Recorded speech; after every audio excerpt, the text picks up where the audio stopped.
بسم الله الرحمن الرحيم. ومن أحسن قولا ممن دعا إلى الله وعمل صالحا وقال إنني من المسلمين.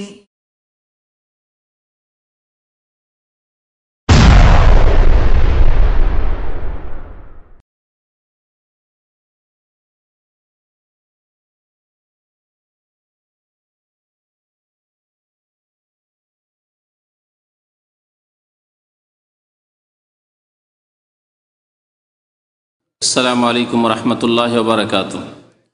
إن الحمد لله نحمده ونستعينه ونستغفره ونعوذ بالله من شرور أنفسنا ومن سيئات أعمالنا من يهده الله فلا مضل له ومن يضلله فلا هادي له وأشهد أن لا إله إلا الله وحده لا شريك له وأشهد أن محمدا عبده ورسوله صلى الله تعالى عليه وعلى آله وصحبه وسلم تسليما كثيرا. أما بعد فإن خير الحديث كتاب الله وخير الهدي هدي محمد صلى الله عليه وسلم وشر الأمور محدثاتها وكل محدثة بدعة وكل بدعة ضلالة وكل ضلالة في النار. أعوذ بالله من الشيطان الرجيم. بسم الله الرحمن الرحيم. وما آتاكم الرسول فخذوه وما نهاكم عنه فانتهوا. মহান আল্লাহ সমস্ত প্রশংসা যে আল্লাহ পাক রব্বুল আলামিন তাঁর দিন নাজিল করেছেন প্রিয় নবী মুহাম্মদুর রাসূলুল্লাহ সাল্লাল্লাহু আলাইহি সাল্লামের উপর। সে আল্লাহরই সমস্ত প্রশংসা যে আল্লাহ পাক তাঁর দিনের পবিত্র কিতাব হিসাবে কোরআনুল করিমকে নাজিল করেছেন এবং নবী করিম সাল্লাল্লাহু আলাইহি সাল্লামের হাদিসকে তার ব্যাখ্যা স্বরূপ বলে আখ্যায়িত করেছেন। দরুদ ও সালাম নাজিল হোক আমাদের প্রিয় নবী শেষ নবী মুহাম্মদুর রাসূলুল্লাহ সাল্লাল্লাহু আলাইহি সাল্লামের প্রতি, যার মাধ্যমে আল্লাহ পাক রব্বুল আলামিন তার দিনকে পূর্ণতা দান করেছেন। আল্লাহুম্মা সাল্লি আলাইহি আল্লাহুম্মা বারিক আলাইহি। আমাদের জানা আছে যে আল্লাহ পাক রব্বুল আলামিন যেই দিন নাজিল করেছেন সেই দিনের নাম হচ্ছে ইসলাম এবং সেই দিন কিয়ামত পর্যন্ত পৃথিবীতে থাকবে এবং সেই দিনের অনুসারীরাও থাকবে। আর এই একমাত্র দিন যেই দিনের ওপর ইবাদত বন্দেগী করলে আল্লাহ শুধু কবুল করবেন। এই দিন ছাড়া অন্য কোনো পন্থায় আল্লাহর ইবাদত বন্দেগী করলে, আল্লাহ পাক রব্বুল আলামিনের সন্তুষ্টির আশা করলে তা আল্লাহ পাক রব্বুল আলামিন কবুল করবেন না। ওয়া ইয়াবতাগি গায়রাল ইসলামি দীনান ফালা ইউকবালা মিনহু ওয়া হুয়া ফিল আখিরাতি মিনাল খাসিরিন। যে ব্যক্তি ইসলাম ছাড়া অন্য কোনো পথ অবলম্বন করবে, অন্য কোনো দিনের মাধ্যমে আল্লাহর সন্তুষ্টি চাইবে, ওয়ামান ইয়াবতাগি গায়রাল ইসলামে দীনান, ইসলাম ছাড়া অন্য জীবন বিধান কেউ যদি সন্ধান করে এবং তার উপর দিয়ে সে আল্লাহ রাব্বুল আলামিনের সন্তুষ্টি পেতে চায়, ফালা ইউকবালা মিনহু, আল্লাহ তা কখনো গ্রহণ করবেন না। ওয়া হুয়া ফিল আখিরাতি মিনাল খাসিরিন, এবং সেই ব্যক্তি পরকালে ক্ষতিগ্রস্তদের অন্তর্ভুক্ত হবে। আজকে আলোচনা করব স্বপ্নের ধর্ম সম্পর্কে। এমন এক ধর্মের কথা যেই দিনের ভিত্তি হচ্ছে স্বপ্নের উপর।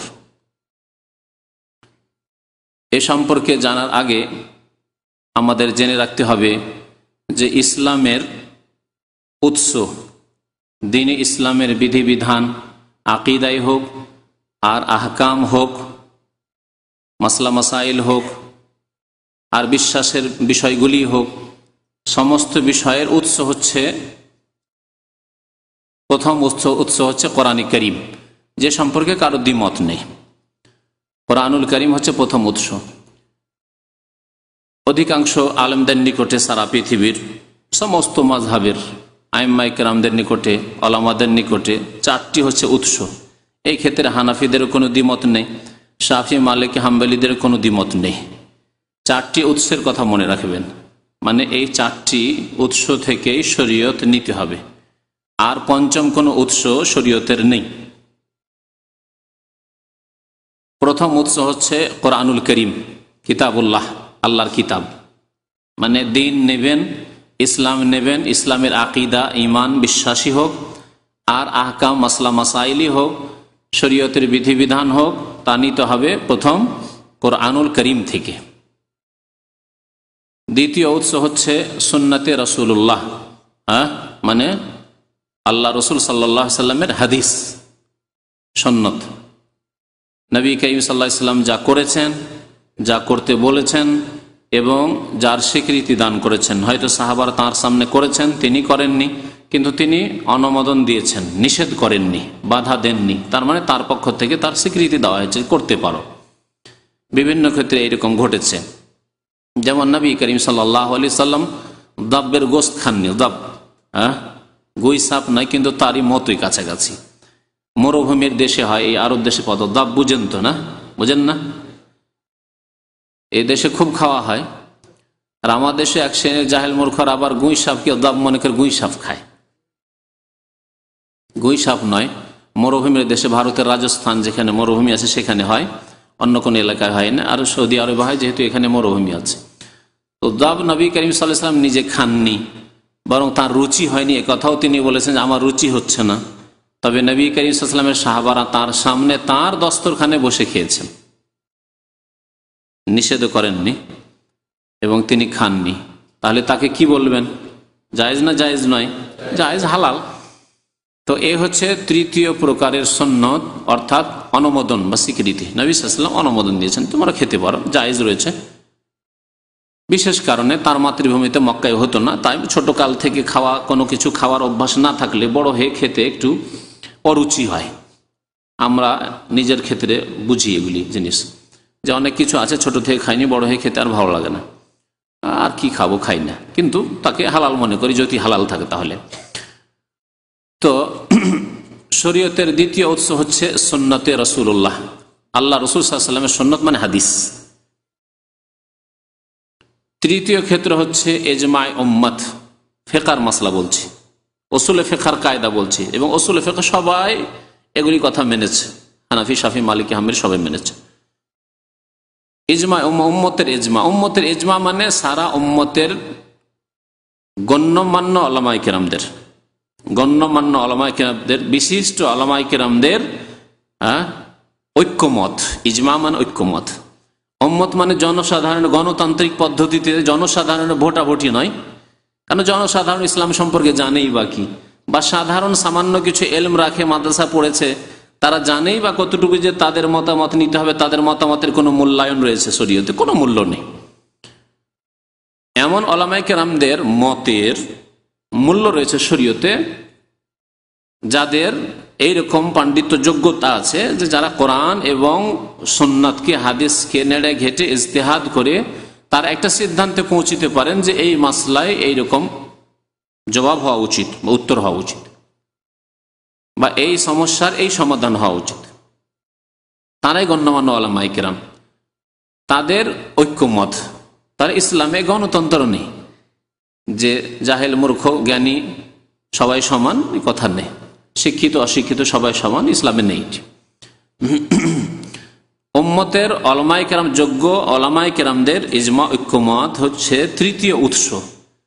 তবে এই ক্ষেত্রে একটি কথা মনে রাখতে হবে, কারণ এই ক্ষেত্রে বিদাতীরা বিভ্রান্ত করে যে কোনো জিনিস কোরআনে যদি না থাকে, হাদিসে না থাকে, আর তারা করে, বিদাতীরা করে, তাদেরকে যদি বলেন এটা করছেন কেন, হাদিসে নেই, কোরআনে নেই, বলছে এই ক্ষেত্রে ইজমা হয়ে গেছে। ইজমা হয়ে গেছে, ইজমা কিয়াস আছে, এটি ভারত বাংলাদেশি ভাষায় বলছি, তাই না? ইজমা কিয়াস আছে। ইজমা কিয়াস নিজেও বুঝে না, যেন হিন্দুরা হিন্দু ধর্ম বুঝে না। হিন্দুকে যদি জিজ্ঞাসা করেন যে আপনি বলেন হিন্দু ধর্ম কি, বলতে পারবে না, বলতে পারবে না, কিন্তু সে হিন্দু। ওই রকমই বিদাতীরা যারা ইজমা কিয়াসের কথা বলে, ইজমা কিয়াস কি জিজ্ঞেস করেন, বলতেই পারবে না, কিন্তু ইজমা কিয়াস হয়ে গেছে। বুঝতে পারছেন? তো এইরকম ধর্ম মুসলমান মানলে হবে না, যে যা বুঝি না আবার তা দোহাই দিই, হিন্দুদের মতো। তো ইজমা যোগ্যতা উলামায়ে কেরামদের ঐক্যমত। কিন্তু এমন কি হতে পারে যে কোরআন এবং হাদিসে এমন বিষয় রয়েছে স্পষ্ট, তার বিরুদ্ধে ইজমা ঐক্যমত হয়েছে আলেমদের? এটা হতে পারে? আপনাদের যুক্তিতে জিজ্ঞাসা। ইজমা মানে ঐক্যমত বললাম, আর উম্মত মানে উলামায়ে কেরাম, উম্মতের মধ্যে উলামায়ে কেরাম যারা, তাদের উম্মতের ইজমা এর নাম। তো উম্মতের ওলামায়ে কেরামরা এমন কোন সিদ্ধান্ত নিতে পারেন যেটি কোরআনের বিরোধী, হাদিসের বিরোধী হতে পারে? এটা অসম্ভব কথা, অসম্ভব কথা।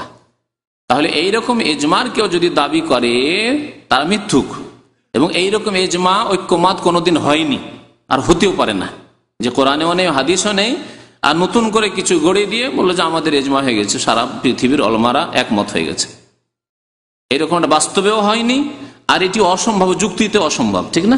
বুঝতে পারছেন যে যুক্তিতে অসম্ভব আর বাস্তবে এরকম কোনোদিন পৃথিবীতে হয়নি যে সারা পৃথিবীর ওলামারা এক জায়গায় কোনো মিটিং করে কোরআন হাদিসে এমন কোনো মাসলা বিধান নেই আর সেটা পাশ করে দিয়েছে তারা, যে না এটা হবে, এটা জায়েজ, এটা না জায়েজ, এটা হালাল, এটা হারাম, এটা সুন্নত, এটা বিদআত, এরকম পাশ করে দিয়েছে, অথচ কোরআন হাদিসে নেই। এইরকম হতে পারে না। আশা করি যুক্তিও বুঝতে পারছেন এবং বাস্তবের কথা বুঝতে পারছেন। পৃথিবীতে কোনো জায়গায় এরকম আন্তর্জাতিক মিটিং হয়নি আলেমদের, যে ইন্টারন্যাশনাল কোনো জায়গায় মিটিং হয়েছে, হ্যাঁ, আর মিটিংয়ে গিয়ে আলেমরা জাতীয় সংঘের মতো যেখানে গিয়ে সারা পৃথিবীর ফাসেক কাফের নেতারা বসে আর বসে কিছু সিদ্ধান্ত নেই, সেই রকম আন্তর্জাতিক কোনো জায়গায় মজলিস হয়েছে আর সেখানে গিয়ে আলেমরা কিছু পাশ করেছে, এরকম কিছু কোনোদিন হয়নি পৃথিবীতে 1400 বছরের ইতিহাসে। তাহলে ইজমা মানে কি? ইজমা মানে এমন কিছু যা কোরআন এবং হাদিসে আছে, কোরআন হাদিস বিরোধী নয়, কোরআন এবং হাদিসে আছে এবং সেই সম্পর্কে এমন এক মাসলা, স্পষ্ট মাসলা, যে ক্ষেত্রে আর ইখতিলাফ নেই, মতানৈক্য নেই, সেই জন্য সমস্ত উম্মতের ঐক্যমত হয়ে গেছে। যেমন 5 ওয়াক্ত নামাজ ফরজ, যেমন কি 5 ওয়াক্ত নামাজ ফরজ, কোরআনেও আছে, ইঙ্গিতেই থাকে কিন্তু কোরআনেও আছে, হাদিসেও আছে 5 সালাওয়াত। আর সমস্ত উম্মতের হানাফি, শাফি, মালিকি, হাম্বলি যত ওলামায়ে কেরামরা রয়েছেন, যোগ্য ওলামায়ে কেরাম, সবাই একমত এই ক্ষেত্রে যে নামাজ কত ওয়াক্ত ফরজ? 5 ওয়াক্ত ফরজ। এমনকি সাধারণ মুসলিমও এই ক্ষেত্রে একমত, যদি নামাজি হয় সে, এর নাম ইজমা। রমজান মাসের রোজা ফরজ, কোরআনেও আছে, কুতিবা আলাইকুমুস সিয়াম শাহরু রমাদান, আছে না, আল্লাযী উনজিলা ফীহিল কোরআন, ফামান শাহিদা মিনকুমুশ শাহরা ফালিয়াসুম, কোরআনেও আছে আর হাদিসেও আছে। হ্যাঁ, আর সমস্ত উম্মতের ওলামাদের ঐক্যমত, ইজমাও আছে যে রমজান মাসের রোজা কি ফরজ, এই হচ্ছে ইজমা। যাকাত শতকরা 2.5% দিতে হবে, জি, ইজমা আছে না নেই? কোরআনেও আছে, হাদিসেও আছে, ইজমা, জি, যাকাত ফরজ। হজ ফরজ, কোরআনেও আছে, হাদিসেও আছে এই হজের কথা, আর উম্মতের ওলামাদের ইজমা, ঐক্যমত আছে যে হজ ফরজ, ঠিক না? পর্দা ওয়াজিব, পর্দা ফরজ, এ কথা কোরআনেও আছে, হাদিসেও আছে, উম্মতের ইজমা আছে। এইরকম বহু মাসলা মাসাইল। জেনা হারাম, ঠিক না, মদ হারাম, ইজমা আছে না নেই? কোরআনেও আছে, হাদিসেও আছে, ইজমাও আছে, ঠিক? আচ্ছা, কিন্তু কিছু মাসলা মাসাইল আছে যেগুলি ক্ষেত্রে ইজমা নেই, ইখতিলাফ আছে। ইজমার বিপরীত হচ্ছে ইখতিলাফ, মতানৈক্য হওয়া, মতানৈক্য হয়ে যাও। যেমন বলা যেতে পারে যে তামাক, তামাক জর্দা, ঠিক আছে না, তামাক জাতীয় জিনিস হালাল না হারাম, বা হারাম না মাকরুহ? সহি হচ্ছে যে হারাম। এর দলিল কোরআনেও আছে, হাদিস আছে, কিন্তু এত হয়তো স্পষ্ট সেই নাম ধরে আল্লাহ রসুলের জামানায় তা ছিল না, তামাক উৎপাদন হতো না, সেজন্য তামাকের নাম দিয়ে নেই। তামাকের নাম দিয়ে যদি থাকতো তাহলে স্পষ্ট কোরআনে আছে, সুতরাং ইজমা এই ক্ষেত্রে হয়ে যেত। ইজমা হয়নি, তাই এক শ্রেণীর আলেমরা হয়তো বলেছে মাকরুহ, অপছন্দনীয় বলেছে, কিন্তু সঠিক হয়েছে যে হারাম। তাহলে এই ক্ষেত্রে বলা যাবে না ইজমা আছে, কোরআন হাদিস দ্বারা হারাম কিন্তু ইজমা নেই। এইরকম বেশ কিছু মাসলা মাসাইল আছে যে ক্ষেত্রে বলা যেতে পারে কেউ বলেছে মাকরুহ, কেউ বলেছে হালাল, কেউ হারাম বলতে পারে।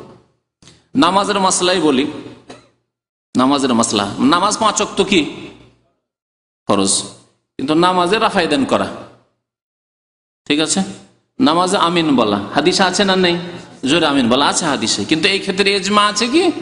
ইজমা না, ইখতিলাফ আছে। কেউ বলছে আসতে বলতে, কেউ বলছে জোরে বলতে, কেউ বলছে রাফায়দান করতে হবে, কেউ বলছে করতে হবে না, কেউ বলছে করা সুন্নত, কেউ বলছে করা সুন্নত নাই। হ্যাঁ, ইমামের পেছনে সূরা ফাতিহা পড়া ওয়াজিব, শুধু সুন্নতের মাসলা না, ওয়াজিবের ক্ষেত্রেও হয়তো ইখতিলাফ আছে। ওয়াজিব সূরা ফাতিহা ছাড়া নামাজ হয় না, এটি হচ্ছে সহি, কিন্তু কিছু আলেমরা ইখতিলাফ করেছে যে না, পিছনে যখন আছি তখন শুনলেই চলবে। তাহলে ইখতিলাফ হলো, ইজমা হলো না। এর নাম হচ্ছে এজমা। তাহলে কোরআন হাদিসে মাসলা আছে, সেই ক্ষেত্রে ঐক্যমত এজমা হওয়ার নাম হচ্ছে এজমা। কিন্তু এমন কোন মাসলা পৃথিবীতে নেই মুসলমানদের মধ্যে যে কোরআনেও নেই, হাদিস নেই, কোরআন হাদিস বিরোধী এজমা হয়ে গেছে। যেমন বিদাতিরা বলে যে 4 মাযহাবের এক মাযহাব মানা ফরজ। যখন জিজ্ঞাসা ফরজ, তাহলে তো ফরজ তো আল্লাহ করবেন তার রাসূলের মাধ্যমে। তো কোরআনে কোন জায়গায় মাযহাবের নাম আছে? হানফি, শাফি, মালিকি, হাম্বলি এই নামগুলি কোথাও আছে কোরআনে? বলছেন নেই। হাদিসে আছে, হাদিসেই দেখেন কোথাও। সালাত, যাকাত, সিয়াম, হজ সবই আছে, হিজাব, পর্দা সব আছে, আছে না? জেনা হারাম তাও আছে, শরাব হারাম, মদ খামর হারাম, মদ হারাম সব আছে। কিন্তু মাযহাব ফরজ এ কথা কোথাও আছে? হানফি হইতে হবে, শাফি, মালিকি, হাম্বলি হইতে হবে, আছে কোথাও? বলছে না, হাদিসে নেই। তবে কি হয়েছে? ইজমা হয়ে গেছে। কোরআনে অনেক, হাদিসে নেই, ইজমা হয়ে গেছে। এই হচ্ছে মিথ্যুকদের দাবি।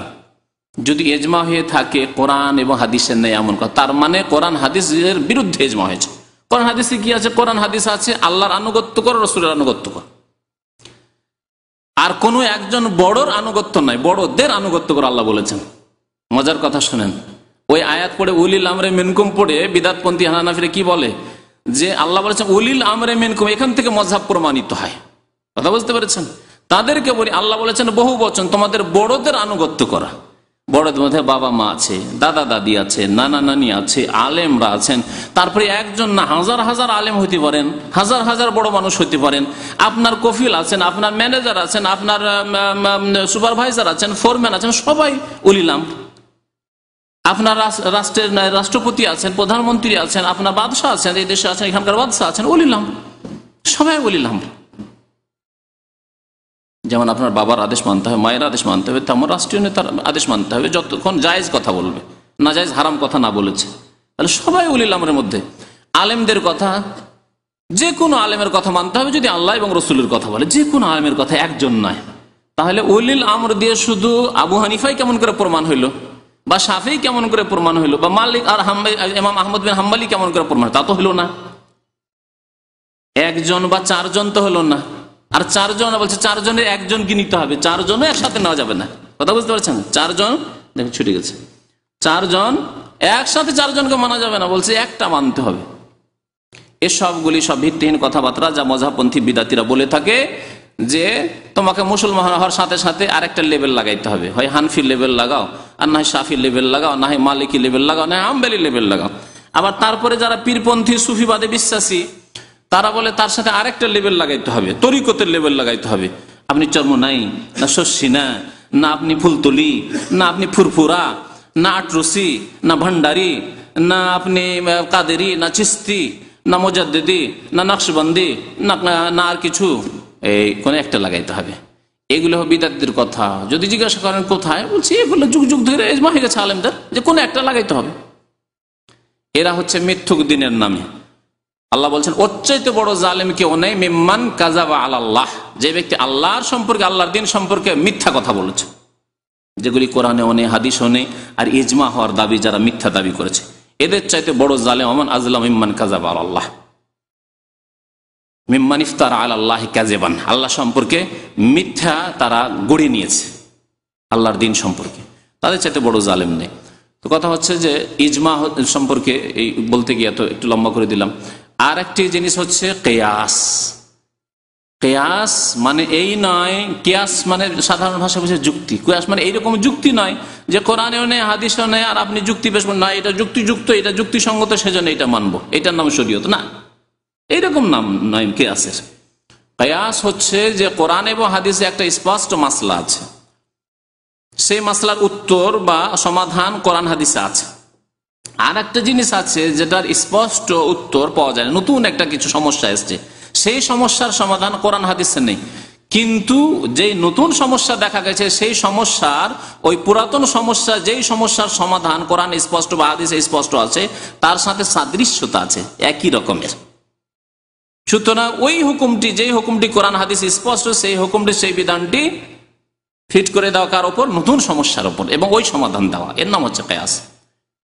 তাহলে কোরআন হাদিসে আছে কিন্তু অস্পষ্ট আছে, যেটা ইস্তিমবাত করে ওলামারা নতুন সমস্যার সমাধান দেবেন, এর নাম হচ্ছে কিয়াস।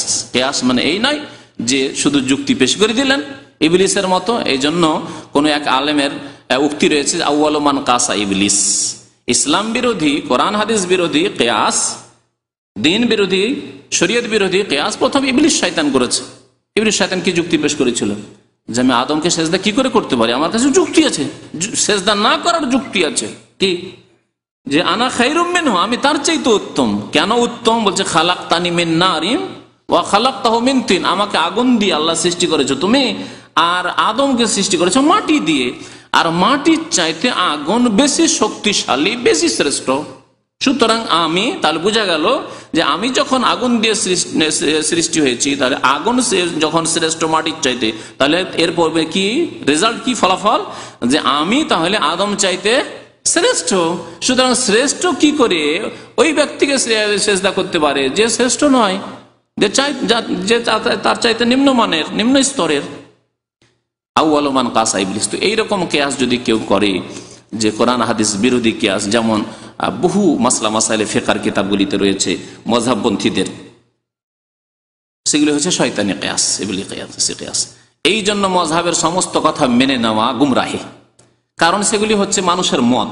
মানুষের মতের মধ্যে যেগুলি ভুল আছে অবশ্যই ছেড়ে দেওয়া ফরজ, আর যেগুলি সহি কথা, আল্লাহ রসুলের কথাই বলেছেন ইমাম আবু হানিফা, শাফি, মালিক, আহমদ, সেগুলি অবশ্যই নেওয়া ফরজ, কারণ সেগুলি তাদের মন গড়া কথা নেই, আল্লাহ রসুলের কথা। বুঝতে পারছেন তো আশা করি?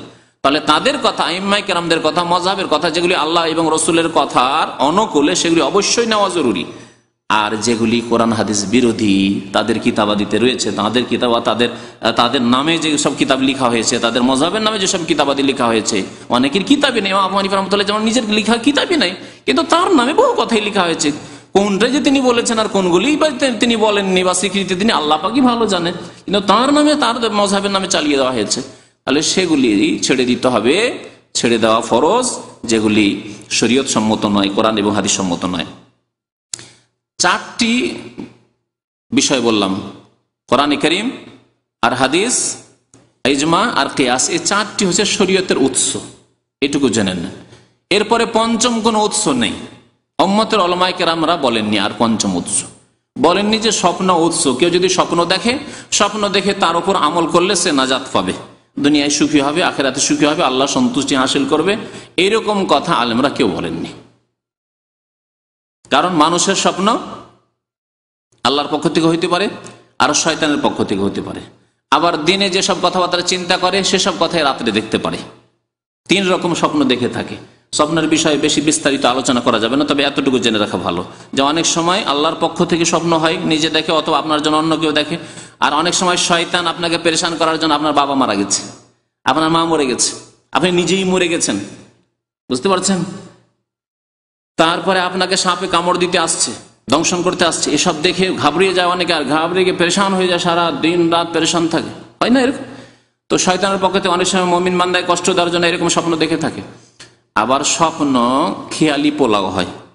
খেয়ালি পোলাও মানে সারাদিন কোনো মেয়ের খেয়াল করেছেন, বিয়ে শাদী করতে যাবেন, হ্যাঁ আমার গ্রামে একটা মেয়ে আছে, কলেজে পড়ে, ওই মেয়েটার পিছনে সব সারাদিন ওই চিন্তা করতে আছে, রাত্রে ওই মেয়েটাকে দেখছেন, দেখবেন না? তো সারাদিন চিন্তা করে তো রাত্রে দেখবেনি। বলছি তাহলে আল্লাহর পক্ষ থেকে মেয়েটাকে যখন রাত্রে দেখছি, তাহলে আল্লাহর পক্ষ থেকে নাকি? না, আল্লাহর পক্ষ থেকে না, সারাদিন ওই খেয়াল করেছেন, সেই জন্য দেখছেন আপনি। দিনে যেসব নেশা করবেন বারবার করে, আপনি যেদিকে আপনার ধ্যান যাবে, মন যাবে, সেসব কথা রাত্রে আপনি ঘুমে দেখবেন। এটা হচ্ছে মানুষের স্বভাব। স্বপ্নে এরকম দেখা যায়। যে কোনো ধ্যান, টাকা পয়সার জন্য যদি করেন তাই দেখবেন। কারোর সাথে লড়াই ঝগড়া করেছেন বা টেনশনে আছেন, রাত্রে দেখবেন যে তার সাথে মারামারি চলছে। দেখেন ওইরকম অনেক সময় এইরকম ঘটনা, একজন এইরকম হয়েছে, টেনশন চলছিল, একই জায়গায় চাকরি করে, টেনশন চলে, আর রাত্রে তাকে বিকট আকারে দেখে, আর দেখে তো এসে ভয় পেয়ে যায়। দিনে একটু টেনশন চলে, ঝগড়া হয়, দ্বন্দ্ব হয়, আর রাত্রেও তাকে দেখে এমন যে তাকে মারতে আসছে, দেখে আরো ঘাবড়িয়ে যায়। তো বলবেন যে এটা আল্লাহর পক্ষ থেকে নাকি? না, সব আপনি রাত্রে, দিনে খেয়াল করছেন, রাত্রে ওইসব দেখছেন।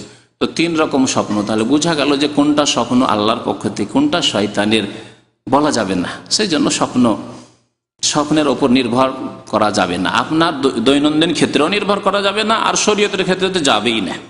শরীয়তের ক্ষেত্রে শুধুমাত্র আম্বিয়াদের স্বপ্ন হচ্ছে ওহী, আম্বিয়া কেরামগণের স্বপ্ন হচ্ছে ওহী। ইব্রাহিম আলাইহিস সালাম স্বপ্ন দেখলেন, তার স্বপ্ন আপনার স্বপ্নের মতো না, তার স্বপ্ন ওহী। তিনি স্বপ্ন দেখলেন আন্নী আযবাহুকা, বলছেন ছেলেকে যে আমি জবাই করছি, হে ইসমাইল তোমাকে জবাই করছি, ফানজুর মাযা তারা, তোমার মত কি? বলছেন ইয়া আবাতি ফাল মা তুমারুন, যা আল্লাহর আদেশ হয়েছে আপনি করে ফেলুন। ছেলেও জানছে যে আব্বা যখন স্বপ্নে দেখছেন তাহলে আল্লাহর আদেশ হয়েছে। কিন্তু আমি কি সেই রকম? না, আমাকে শয়তানও বলতে পারে, আপনাকে শয়তান বলতে পারে। বাংলাদেশে এরকম করেছে নাকি গত বছর না তার আগে বছর একজন কে স্বপ্নে দেখেছে যে সে ইব্রাহিম আলাইহিস সালামের মতো নাকি কুরবানি করছে, ছেলেকে দিয়েছে জবাই করে। কি নিজেই করে দিয়েছে ইব্রাহিম খলিলুল্লাহ হওয়ার জন্য? বক্তৃতা শুনে সুবহানাল্লাহ। তো যাই হোক, এইরকম স্বপ্ন সম্পর্কে এরকম ভ্রান্ত ধারণা সুফিদের আছে, পীরপন্থীদের আছে, বিদআতপন্থীদের আছে, যে স্বপ্ন দেখলে করে ফেলো। এই জন্য যতগুলি মাজার তৈরি হয় বেশিরভাগ মাজারের ক্ষেত্রে এইরকমই ধারণা কাজ করেছে, যে রাত্রে স্বপ্ন দেখেছে কেউ যে আল্লাহর ওলি এখানে শুয়ে আছে, অমুক জায়গায় আল্লাহর ওলি শুয়ে আছে। আর সকালে উঠে দেখলে যেটা তো ফলপ্রসূ ব্যবসা, বিনা পুঁজির ব্যবসা, কবরটা একটু পাকা করে দিলে, চাদর টাদর চড়িয়ে দিলে কাজ হয়ে যায়, নজর নিয়াজ পড়তে থাকবে আর ভালো একটা ইনকাম সোর্স খুলে যাবে। এইভাবে ভারত, বাংলাদেশ, পাকিস্তানে বহু মাজার তৈরি হয়েছে স্বপ্নের উপর ভিত্তি করে। তো স্বপ্নের ধর্মের মধ্যে কবর পূজার ধর্মটি স্বপ্নের ধর্ম, শিরকি ধর্ম। আর তবলিগি ধর্ম যেটি, সেটি স্বপ্নের ধর্ম। তবলিগি ধর্ম স্বপ্নের ধর্ম। কেমন করে স্বপ্নের ধর্ম তা আপনাদেরকে শোনাবো। তাদের দুটি কিতাব আপনাদের সামনে আছে, একটি হচ্ছে ফাজাইলে দুরুদ শরীফ, ফাজাইলে দুরুদ শরীফ, আর একটি হচ্ছে ফাজাইলে হজ। আর বাকিগুলি ফাজাইল আমলে নয়, ফাজাইলে নামাজ, ফাজাইলে জিকির, ফাজাইলে তবলিগ, হেকায়েতে সাহাবা আর পাস্তিকা ইলাজ, এই সবগুলি যা আছে ওগুলি ইনশাআল্লাহ তাআলা অন্য সময় দেখানো হবে। কিন্তু এই দুইটি কিতাব থেকে দেখাবো স্বপ্নের ধর্ম হচ্ছে তাবলিগ জামাত। স্বপ্ন ধর্ম হচ্ছে তাবলিগি জামাত, সেটি দ্বীনে ইসলাম নয়, সেটি হচ্ছে স্বপ্নের ধর্ম। প্রথম কথা এই স্বপ্ন দিয়ে এই তাবলিগ জামাত শুরু হচ্ছে। আর এই ঘটনা তারা কোনো কিতাবে লিখে না, তারা মুখে মুখে বর্ণনা করে। যারাই চিল্লা যায় তাদেরকে এই ঘটনা শোনানো হয় যে আমরা এই তবলিগ কোত্থেকে পেয়েছি জানেন? এই তবলিগ সরাসরি রাসূলুল্লাহ সাল্লাল্লাহু আলাইহি ওয়াসাল্লাম আমাদেরকে দিয়েছেন। এই বয়ান করা হয় তাদের বয়ানগুলিতে। কেমন ভাবে দিয়েছেন? তারা বলে থাকে যে ইলিয়াস সাহেব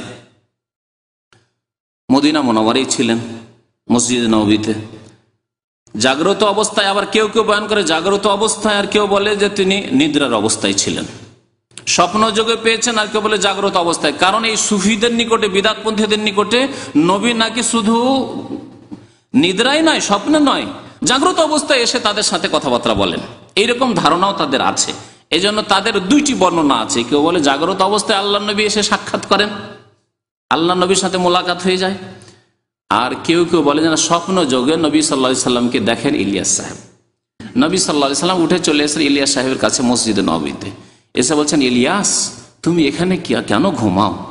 তুমি এত গাফিলতিতে আছো। আর ভারতের অবস্থা কি হচ্ছে? হিন্দুরা বিস্তার লাভ করলো, আর যারা মুসলিম আছে তারাও মুরতাদ হয়ে যাচ্ছে, আর সব বেনামাজি হয়ে যাচ্ছে, বেদিন হয়ে যাচ্ছে, দিন নেই, ধর্ম নেই, পর্দা নেই, কিচ্ছু নেই। কি করছো এখানে বসে বসে? যাও তুমি, আমার আদেশে তুমি যাও ওই ভারতে। আর বিশেষ করে ভারতের ওই গ্রামের নাম নিয়ে নাকি নবী সাল্লাল্লাহু আলাইহি ওয়াসাল্লাম বলেছেন, যেই গ্রাম থেকে সারা পৃথিবীর প্রথম তবলিগ আজকে থেকে ৬০-৬৫ বছর আগে শুরু হয়। সেই গ্রামের নাম হচ্ছে মেওয়াত। গ্রামের নাম হচ্ছে মেওয়াত। তাদের কিতাবাদের ভূমিকাতে পাবেন। মেওয়াত এই গ্রামটি হচ্ছে হরিয়ানার একটি গ্রাম, যেখান থেকে প্রথম ইলিয়াস সাহেব তবলিগ শুরু করেন। এই তবলিগ জামাতের চিল্লা প্রথম ওইখান থেকে শুরু হয়। যা ওই মেওয়াতে হয়েছিল, কিছু লোক, রহস্যের কথা, কিছু লোক এই মযহাবপন্থী, তারা হানাফি ছিল, সেখান থেকে কোরআন হাদিসের অনুসারী হয়ে গেছিল, আহলে হাদিস হয়ে গেছিল, যার ফলে তাদের মাথার ব্যথা। এই জন্য বলা হচ্ছে তবলিগ জামাত ইসলামের তবলিগ নয়, দুটি জিনিসের তবলিগ। এক হচ্ছে মযহাবের তবলিগ, যে মুসলিমকে হানাফি বানাইতে হবে, আর দ্বিতীয় হচ্ছে সুফিবাদের তবলিগ, যে তাদেরকে সুফি বানাইতে হবে, অর্থাৎ নকশবন্দি, চিস্তি, কাদেরি, সাহারওয়ার্দী এসব বানাইতে হবে। জি, এসব সিলসিলা তরিকতে জোড়াতে হবে, তরিকতে ফিরিয়ে নিয়ে আসতে হবে। মাথা খারাপ হয়ে গেল যে আরে বাপরে, মযহাব থেকে বেরিয়ে যাচ্ছে, তাহলে তো এইভাবে যদি এইরকম মন মানসিকতা মানুষের তৈরি হয়ে যায় যে কোরআন হাদিস আল্লাহ রসুলের কথা মানবো, তাহলে তো ঠেকানো যাবে না। কারণ এই এমন একটা কি আকর্ষণ, আল্লাহ এবং রসুলের আকর্ষণ। কেউ যদি জেনে যায় যে সরাসরি আল্লাহ রসুলের অনুসরণ করে কেন ভায়া ধরবো, এই যুক্তি যদি বুঝায়, তাহলে আর ঠেকাতে পারবে না কোনো শক্তি তাদের।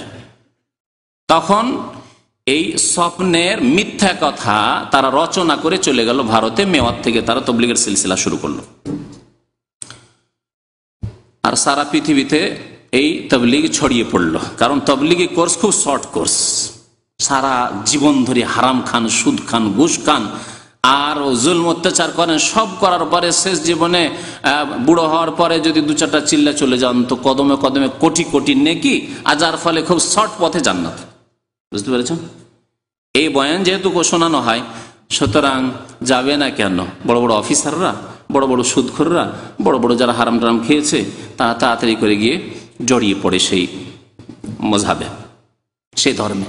তো এই স্বপ্নের ধর্মের শুরু হচ্ছে স্বপ্ন। ইলিয়াস সাহেব স্বপ্ন দেখলেন যে যাও ইলিয়াস, এখানে আর বসে থেকো না, মদিনা বসে থেকে ইবাদত বন্দী করলে হবে না, যাও ভারতে গিয়ে তবলিগ শুরু করো। আর তবলিগ কেমন করে করতে হবে? 40 দিনের জন্য বেরোতে হবে, 3 দিনে বেরোতে হবে, আরো কিসে বেরোয়? 7 দিনে বেরোতে হবে, আর 10 দিনে, আর 4 মাসে। জি, জীবন চিল্লা। জি, এসব চিল্লার একটা বই এসছে তাদের, হয়তো কোনো সময় সেই বইটা নিয়ে এসে আবার শোনানো হবে। তাদের পুরো তরিকা বর্ণনা করা হয়েছে 6 উসুল বর্ণনা করার পরে। তো আজকে আর সেদিকে যাচ্ছি না।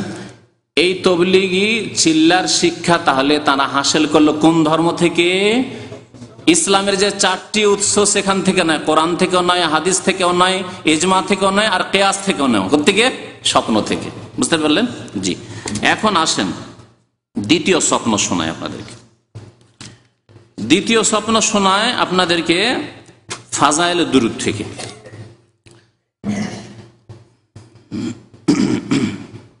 বলছেন প্রিয় মাহবুব সাল্লাল্লাহু আলাইহি ওয়াসাল্লাম কর্তৃক, মানে নবী সাল্লাল্লাহু আলাইহি ওয়াসাল্লামের পক্ষ থেকে, হযরত জামি রহমতুল্লাহ আলাইহিকে মদিনায় যাইতে নিষেধ করার কিচ্ছা। হযরত জামি যে পারস্য দেশের এক বিদাতি ছিল, তাকে নবী সাল্লাল্লাহু আলাইহি ওয়াসাল্লাম নিষেধ করেছেন, মদিনা আসবে না তুমি, মক্কা এসে হজ করতে মদিনা আসবে না তুমি, মদিনা আসবে না তুমি। সরাসরি নবী সাল্লাল্লাহু আলাইহি ওয়াসাল্লাম নিষেধ করছেন। কিভাবে? স্বপ্ন যোগে। আমিরকে, মদিনা মক্কার গভর্নরকে স্বপ্ন দেখিয়ে, মক্কার গভর্নরকে, আমিরকে স্বপ্ন দেখিয়ে, স্বপ্নের ধর্ম। আর তার প্রতি আমলও করছে সে আমির। বলছে এই ফাজাইল কিতাব সমূহ লিখিবার জামানায় তারপরে তিনি যে শিরকি কবিতাগুলি লিখেছেন, এর লেখক সম্পর্কে বলে দিই। ফাজাইল আমলের লেখক কে? জাকারিয়া সাহেব। জাকারিয়া সাহেব ইলিয়াস সাহেবের খাস শিষ্য শাগির্দ মুরিদ। তো জাকারিয়া সাহেব এই খেদমত করেছেন যে ইলিয়াস সাহেব যে জামাতকে তৈরি করে গেলেন, তবলিগ জামাত প্রবর্তন করে গেলেন, তৈরি করে গেলেন, সেই জামাতের কিছু কোর্স হওয়া উচিত। সেই কোর্স সিলেবাস তৈরি করে দিয়ে, সেই সিলেবাসে আকীদাও নেই, আর মাসলা মাসাইল আহকামও নেই। সেই সিলেবাসে আছে শুধু ফজিলত আর ফজিলত, কি করলে কত নেকি পাবেন, ব্যাস। সেটা কিছু কোরআনের আয়াতও আছে, কিছু সহি হাদিসও আছে, কিছু জাল হাদিস, জয়ীফ হাদিস আছে, কিছু জাল মিথ্যা হাদিস আছে, আর কিছু কিস্সা কাহিনী স্বপ্ন আছে, আর বহু শিরকিয়া শিরক বিদাত আছে। এ সবগুলি মিলে হচ্ছে ফাজাইল আমল। আর বলতে হবে কি? ফাজাইল আমলের খোলাসা বললাম যে কোরআনের আয়াতও আছে, সহি হাদিসও আছে, জয়ীফ হাদিসও আছে, জাল হাদিসও আছে, কিস্সা কাহিনীও আছে, স্বপ্নও আছে, আর শিরক বিদাতও আছে। জি। আর ইনশাআল্লাহ তাআলা সবগুলি দেখতে পাবেন এই ফাজাইল আমলে। তো যখন ফাজাইল আমলের ফাজাইলের দুরুদ লিখার ইচ্ছা করলেন জাকারিয়া সাহেব, তখন খুব বেশি স্বপ্ন দেখতে লাগলেন। এমনি তো স্বপ্ন দেখেন, কিন্তু খুব বেশি স্বপ্ন দেখতে লাগলেন। আর বারবার নাকি নবী সাল্লাল্লাহু আলাইহি সাল্লাম যখনই স্বপ্ন যোগে সাক্ষাৎ করছেন, তখনই বলছেন যে হে জাকারিয়া, যখনই ফাজাইলে দুরুদ লিখবে অবশ্যই কবিতা লিখবে। আল্লাহর নবী যে কত কবিতা ভালোবাসতেন, কত যে কবিতা ভালোবাসতেন, কোরআন হাদিস চাইতো নাকি ভালোবাসতেন আল্লাহ পাক ভালো জানে। বিদাতীদের কথা যে হে ইলিয়াস, হে জাকারিয়া, যখনই তুমি ফাজাইলে দুরুদ লিখবে, কি লিখবে?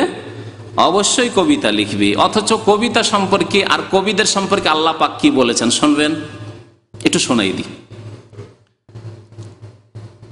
আল্লাহ পাক রব্বুল আলামিন সূরা শুআরার শেষ দিকে, শেষ আয়াত, 3-4টি আয়াত শেষ দিকে আল্লাহ বলছেন ওয়াশ-শুআরা ইয়াত্তাবিউহুমুল গাউন, কবিগণ বা কবিরা যারা কাব্য রচনাকারী, ইয়াত্তাবিউহুমুল গাউন, তাদের অনুসরণ করে পথভ্রষ্টরা। মানে তারা কত পথভ্রষ্ট যে তাদের অনুসারীরা পথভ্রষ্ট। বুঝতে পারলেন? কবিরা কি করে? ইয়াত্তাবিউহুমুল গাউন, তাদের অনুসরণকারীরা হচ্ছে আল গাউন, পথভ্রষ্ট গোমরাহ। আল্লাহ বলছেন কেন জানো? আলাম তারা আন্নাহুম ফি কুল্লি ওয়াদিন ইয়াহিমুন, তুমি কি কোনোদিন দেখনি কোনো কবিকে যে কবি রাস্তা রাস্তায় আর মাঠে মাঠে আর বিভিন্ন উপত্যকায়, পাহাড় পর্বতে আর নদীর কিনারা কিনারায় পাগলের মতো ঘুরে বেড়ায়? নদীর একটা দৃশ্য দেখলো, আর এই পানি বয়ে যাচ্ছে খলখল করে, একটা কবিতা রচনা করে দিল। পাহাড়ের একটা দৃশ্য দেখলো, পর্বতের একটা দৃশ্য দেখলো, বৃষ্টির একটা দৃশ্য দেখলো, মুসলধার বৃষ্টির কাব্য রচনা করে দিল। হ্যাঁ, আমাদের ছোট নদী আঁকে বাঁকে চলে, আছে না? হ্যাঁ, তো এইরকম হচ্ছে কবিরা। আল্লাহ বলছেন আলাম তারা আন্নাহুম ফি কুল্লি ওয়াদিন ইয়াহিমুন, দেখলো একটি সুন্দরী যুবতীকে দেখলো, দেখার পরে এত ভালো লাগলো, তার মাথার চুল থেকে পা পর্যন্ত কোনখান কি তিলকে তাল করে সাজিয়ে দিল কবিতায়। এগুলি করে না কবিরা? তাই করে। গানে কি পান? গানে তো এগুলি পান। হ্যাঁ, যে ওর চুল কত সুন্দর, তার মাথা কত সুন্দর, তার নাকটা কত সুন্দর, তার পাগুলি কত সুন্দর, এগুলি তো থাকে গানে। আল্লাহ বলছেন যে প্রত্যেক উপত্যকা, আলাম তার আন্নাহুম ফি কুল্লি ওয়াদিন, প্রত্যেক উপত্যকা মাঠে মাঠে ইয়াহিমুন, পাগলের মতো ঘুরে বেড়ায়। আর কি করে তারা? ওয়া আন্নাহুম ইয়াকুলুনা মা লা ইয়াফআলুন, আর কবিরা এমন এমন ভালো কথাও বলে কিন্তু ভালো আমল করে না।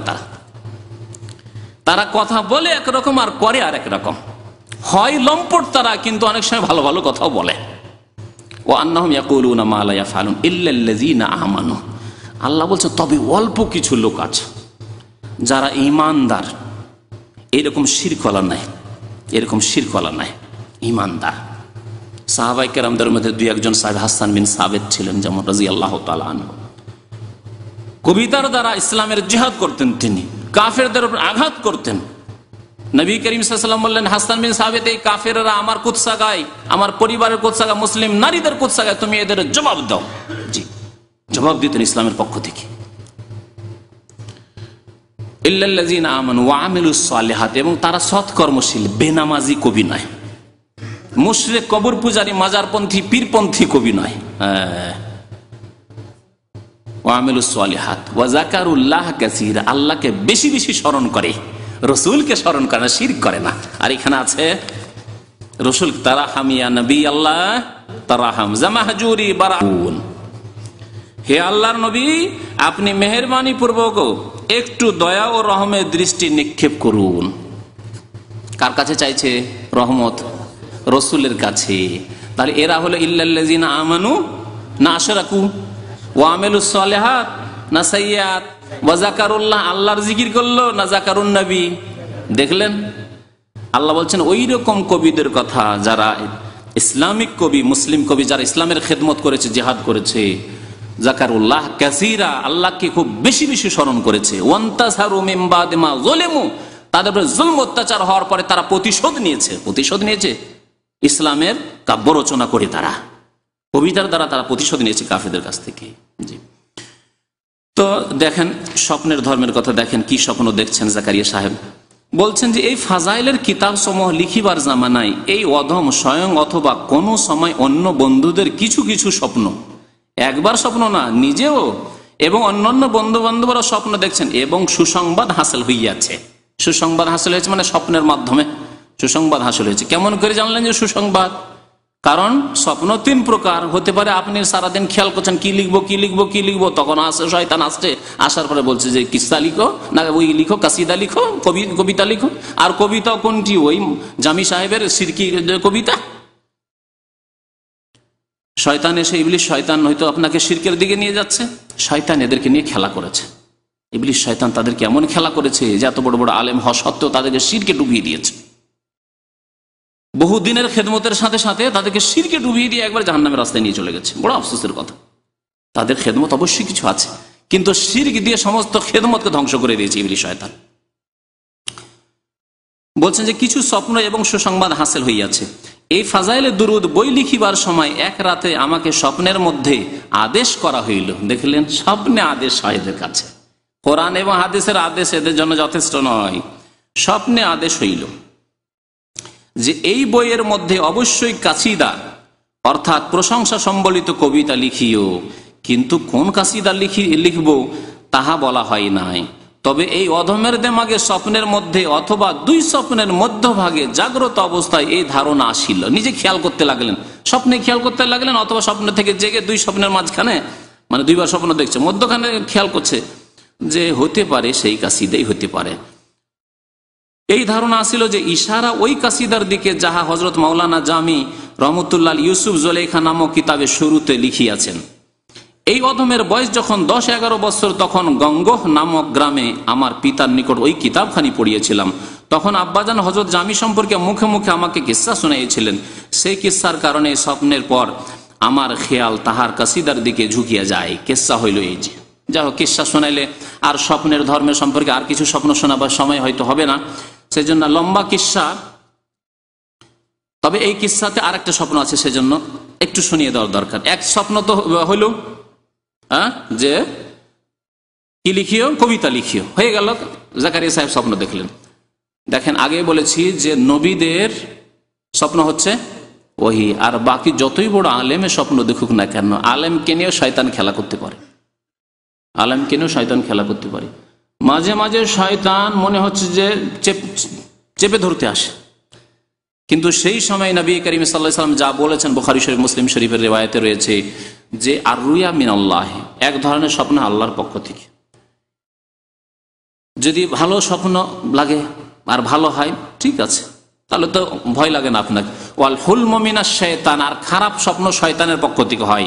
ফাইজা রা আহাদুকুম মা ইয়াকরাহ, যদি এমন কিছু দেখে যা অপ্রীতিকর, কষ্টকর লাগে, ভয় লাগে হয়তো, অথবা জানি না কি হবে এইরকম আশঙ্কা হচ্ছে, অথবা জানি না কি দেখলাম এইরকম কেন, অনেক সময় এরকম হয়, হয়তো সাথে সাথে ভয় লাগছে, অথবা পরে আশঙ্কা করছে যে জানি না এরকম স্বপ্ন দেখলাম, কি যে হয় আল্লাহ পাক জানে। অ্যাক্সিডেন্টের স্বপ্ন দেখলাম, অ্যাক্সিডেন্ট হয়ে গেলাম মনে হচ্ছে, জানি না আল্লাহ, তারপরে গাড়ি চালাইতে ভয় লাগে, এরকম হইতে পারে পরে। তো কি করতে হবে?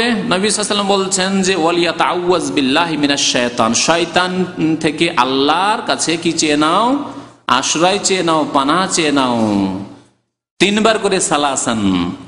আর বাম দিকে কি করো, ওয়ালিয়াতফুল আলা ইয়াসারিহি বা ওয়ালিয়ানফুস আলা ইয়াসারিহি, বাম দিকে থুথু ফেলো, 3 বার করে বাম দিকে থুথু ফেলো।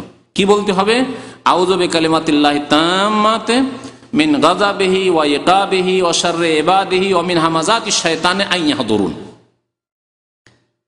আল্লাহর কাছে আশ্রয় গ্রহণ করলেন শয়তানের অনিষ্ট থেকে, বিভিন্ন রকমের যে অনিষ্ট রয়েছে শয়তানের সে থেকে, দিয়ে তারপরে থু থু করে বাম দিকে থুথু ফেলে দেন, তারপরে আপনি কাত হয়ে যান ডান দিকে। তারপরে কখনো সেই রাত্রে আপনাকে খারাপ স্বপ্ন দেখাতে পারবে না। আর আমি বাস্তবে দেখেছি, যতই ভয়ঙ্কর স্বপ্ন করো, সাথে সাথে আপনি এই দোয়া পড়ে বাম দিকে থুথু ফেলে দেন, এত লাঞ্ছিত অপদস্থ শয়তান মারদুদ হয় যে আর আপনার কাছে আসতে পারবে না। জি, নবী করিম সাল্লাল্লাহু আলাইহি ওয়াসাল্লাম এই তরিকা শিখেছেন। আর এই কাসিদার স্বপ্ন দেখলেন, সেই কাসিদাতে শিরকে ভরা। আর কেমন করে এত বড় জাকারিয়া সাহেব, যাকে শাইখুল হাদিস বলা হচ্ছে ভারত উপমহাদেশের, তিনি এই শিরকি কাসিদা লিখে দিলেন। কিসসাতেও আর একটি স্বপ্ন আছে।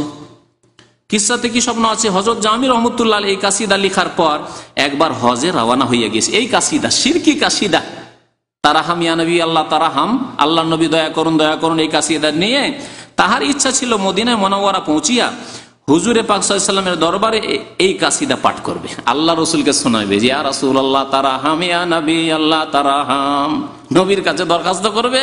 আর নবী এত খুশি যে না, একে আসতে দিও না। এই জন্য নয় যে শিরিক করতে আসছে, এই জন্য যে আল্লাহর নবী এত খুশি হবেন, আল্লাহ নবী এত খুশি হবেন, আর আল্লাহ এত খুশি হবেন, আল্লাহ খুশি, রসুলও খুশি, যে হাত বেরিয়ে চলে আসবে, কবর থেকে হাত বেরিয়ে চলে আসবে, আর লোকেরা এসে ফিতনায় পড়ে যাবে, হাজার হাজার লোক ভিড় ভাড় করবে চুমো দেওয়ার জন্য।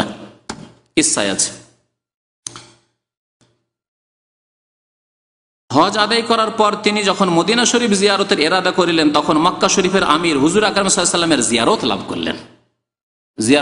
এখানে একটি কথা বলি, নবী করিম সাল্লাল্লাহু আলাইহি ওয়াসাল্লামকে যেই ব্যক্তি স্বপ্ন দেখলো, আল্লাহর নবী বলেছেন সেই ব্যক্তি নবীকেই দেখলো, কিন্তু তার যেই রকম চেহারা, আকার, আকৃতি, শরীরের অবয়ব ছিল, দেহ গঠন ছিল, সেই রকম আকারেই দেখতে হবে। আর এই ক্ষেত্রে 100% ইয়াকিনের সাথে সাহাবী ছাড়া অন্য কেউ বলতে পারবে না। পারবে? সাহাবী যারা দিনে দেখছেন আল্লাহর নবীকে, রাত্রে যদি স্বপ্ন দেখেন তাহলে ইয়াকিনের সাথে বলবেন একেবারে আল্লাহর নবীকে দেখলাম, ঠিক কিনা? যেমন আপনি যদি আপনার বন্ধুকে বা আপনার আব্বাকে দেখেন, আর আপনার হুবহু আপনার আব্বার মতো, তাহলে আপনি ইয়াকিনের সাথে বলতে পারবেন যে আজকে রাত্রে আমি আমার আব্বাকে বা আম্মাকে স্বপ্নে দেখেছি। কিন্তু আপনার আব্বা, কেউ বলছে এটি আপনার আব্বা কিন্তু একেবারে কালো আফ্রিকান, অথচ আপনি একজন বাংলাদেশি এশিয়ার মানুষ কালো আফ্রিকানকে দেখছেন আর বলছে এই তোমার বাবা, এই তোমার বাবা, মানবেন? ঠিক কিনা? সাহাবীরা একথা বলতে পারবেন যে আমি আল্লাহ নবীকে দেখলাম না কাকে দেখলাম, আল্লাহ নবীর আকার আকৃতি দেখেছি, সুতরাং আল্লাহ নবীকে অবশ্যই দেখেছি। কারণ নবী সাল্লাল্লাহু আলাইহি ওয়াসাল্লাম বলেছেন, মান রাআনি ফিল মানামি ফাকাদ রাআনি ফাইন্না শাইতানা লা ইয়াতামাসসালু বি, যেই ব্যক্তি আমাকে স্বপ্ন দেখলো সে আমাকেই দেখলো, কারণ শয়তান আমার রূপ ধারণ করতে পারে না, আমার রূপ ধারণ করতে পারে না। কিন্তু শয়তান এই দাবি কি করতে পারে না, আফ্রিকান কালো হয়ে এসে বা ইউরোপিয়ান আমেরিকান সাদা হয়ে এসে দাবি করবে যে আনা মোহাম্মদ, এই কথা দাবি করতে পারে না। আচ্ছা, কেউ যদি স্বপ্নে এরকম দেখে যে একেবারে ইউরোপিয়ান পাকা পাকা চুল, ইউরোপিয়ান যে চুল, আমাদের চুল কালো, তাদের চুল তো বুঝতেই পারছেন পাকা চুলের মতো, ইউরোপিয়ান চুলে যদি আল্লাহর নবীকে আর দাড়িও যদি ইউরোপিয়ান দাড়ি দেখে, মানে কালো নয়, তাহলে কি সে বিশ্বাস করবে যে স্বপ্নে দেখেছে আল্লাহর নবীকে? না। তাহলে শয়তান তাকে নিয়ে খেলা করেছে, শয়তান তাকে নিয়ে খেলা করেছে। শয়তান এসে বলছে মিছামিছি যে আমি আল্লাহর নবী। শয়তান কি মিছা কথা এরকম বলতে পারে না? নবীর রূপ ধারণ করতে পারে না, কিন্তু মিথ্যা কথা বলতে পারে অন্য আকারে এসে। মির্জা গোলাম আহমদ কাদিয়ানি, এরকম বহু মুসাইলামা কাযযাব, তারা যদি জীবন্ত অবস্থায় আল্লাহর নবীর যুগে মুসাইলামা কাযযাব নবী হওয়ার দাবি করতে পারে, জাগ্রত জীবন্ত অবস্থায়, তাহলে কেউ স্বপ্নে শয়তান এসে দাবি করতে পারে না যে আমি মুহাম্মদ, আনা রাসূলুল্লাহ, আমাকে বলো জানতা রাসূলুল্লাহ, বলতে পারে অবশ্যই। তাহলে জাকারিয়া সাহেব কেমন করে জানলেন, বা আমির সাহেব কেমন করে জানেন আল্লাহ রসুলের জিয়ারত হলো? মিথ্যাও তো হইতে পারে। এই জন্য আলেমরা বলেছেন যে নবী সাল্লাল্লাহু আলাইহি ওয়াসাল্লামের দেহের পুরো গঠন সম্পর্কে যার পুরো জ্ঞান নেই, সেই ব্যক্তির দাবি করা ঠিক নয় যে আমি আল্লাহর নবীকে দেখেছি। সামান্য পার্থক্যের সাথে, ধরেন দাড়ি কাটা লোক, এটা লোক দাড়ি আছে কিন্তু দাড়ি কাটা লোক বলছে আমি মুহাম্মদ তোমার কাছে এসেছি তোমাকে ভালো উপদেশ দিতে। আপনি বলছেন না আল্লাহ রসুলকে দেখেছি আমি? কখনো না, মিথ্যা কথা। শয়তানকে দেখেছেন আপনি, কারণ আল্লাহ রসুলের দাড়ি কাটা ছিল না, দাড়ি ছোট করা ছিল না। নবী সাল্লাল্লাহু আলাইহি ওয়াসাল্লামের চুল ছিল বড় চুল। কেউ যদি মাথা নেড়া অবস্থায় দেখে, মাথা মুন্ডন অবস্থায় দেখে, বলছে আনা রাসূলুল্লাহ, আমি মুহাম্মদ তোমার সাথে জিয়ারতে এসেছি, তাহলে কি বিশ্বাস করবেন না বলবেন যে শয়তান? শয়তান। তাহলে কেমন করে আপনি জানলেন যে আল্লাহর নবী? এইরকম সুন্দর লোক মেলা লোক সুন্দর ছিল। হাসান হোসেন সুন্দর ছিল, হ্যাঁ, হাসান হোসেন রাদিয়াল্লাহু তাআলা দেখতে আল্লাহ রাসূলের কাছাকাছি ছিলেন। মুসাব বিন উমাইর এক সাহাবী ওহদে শহীদ হয়েছিলেন, তার শহীদ হয়ে অনেকে মনে করেন আল্লাহর নবী শহীদ হয়ে গেছে, কারণ চেহারা একেবারে কাছাকাছি নবী সাল্লাল্লাহু আলাইহি ওয়াসাল্লামের মতো ছিল দেখতে, হাদিস আছে না? তাহলে কেমন করে আপনি স্বপ্নে দেখবেন একজন, আপনি আল্লাহর নবী সাহাবী নন, চোখে দেখেন আর বলবেন আল্লাহর নবীকে দেখেছি? তাহলে জাকারিয়া সাহেবকে নিয়ে এইরকমই শয়তানে খেলা করেছে, আর এই আমির সাহেবকে নিয়েও শয়তানে খেলা করেছে। জি, দেখেন কি করছে। তারপরে হুজুর সাল্লাল্লাহু আলাইহি ওয়াসাল্লাম তাহাকে ইরশাদ করিতেছেন যে জামিকে মদিনায় আসিতে নিষেধ করো। মক্কার আমির তাহাকে নিষেধ করিয়া দিল, কিন্তু তাহার মধ্যে শওক ও মহব্বতের জজবা এত প্রবল ছিল যে তিনি গোপনে মদিনা রওনা হইয়া গেলেন। আমিরে মক্কা দ্বিতীয়বার স্বপ্নে দেখিলেন যে হুজুর সাল্লাল্লাহু আলাইহি ওয়াসাল্লাম ইরশাদ করিতেছেন সে আসিতেছে, তাহাকে আসিতে দিও না, ধরো, রাস্তায় বেরিয়ে গেছে। আমিরে মক্কা তাহার পিছনে লোকজন দৌড়াইল এবং তাহাকে ধরিয়া আনিল ও জোর পূর্বক তাহাকে জেলখানায় বন্দী করিয়া দিল। ইহার পরে আমিরে মক্কা তৃতীয়বার হুজুরকে স্বপ্নে দেখিল। হুজুর সাল্লাল্লাহু আলাইহি ওয়াসাল্লাম ইরশাদ করিতেছেন যে আমি কোনো অপরাধী নয়, সে কিছু কবিতা লিখিয়াছে, তাহার ইচ্ছা ছিল যে ওইগুলি আমার রওজার পাশে আসিয়া পাঠ করিবে। যদি সে ইহা করে তবে কবর হইতে মুসাফার জন্য আমার হাত বাহির হইবে, যার দ্বারা ফিতনা হওয়ার সম্ভাবনা রইয়াছে। কথা বুঝতে পারলেন? আল্লাহ নবী জানছেন যে হাত বের হবে আমার। হ্যাঁ, মা আয়েশার জন্য কখনো হাত বের হলো না, হায় আফসোস, আল্লাহ নবীর পেয়ারা বিবি তার জন্য হাত বের হলো না। আবু বকর সিদ্দিক, সবচেয়ে প্রিয় ব্যক্তি নবী সাল্লাল্লাহু আলাইহি ওয়াসাল্লামের, আবু বকর সিদ্দিক মা আয়েশার বাবা, তার জন্য হাত বের হলো না। হাসান হোসেনের জন্য এত প্রিয় নাতি, তার জন্য হাত বের হলো না। কোন সমস্যার সমাধানের জন্য ইশারা ইঙ্গিত আসলো না, এত ঝামেলা হলো। উসমান রাদিয়াল্লাহু তাআলার জন্য সালাম মুসাফার জন্য কখনো হাত বেরিয়ে এলো না, মজলুম হয়ে শাহাদাত বরণ করলেন মদিনায়, কোনো পরামর্শ আসলো না।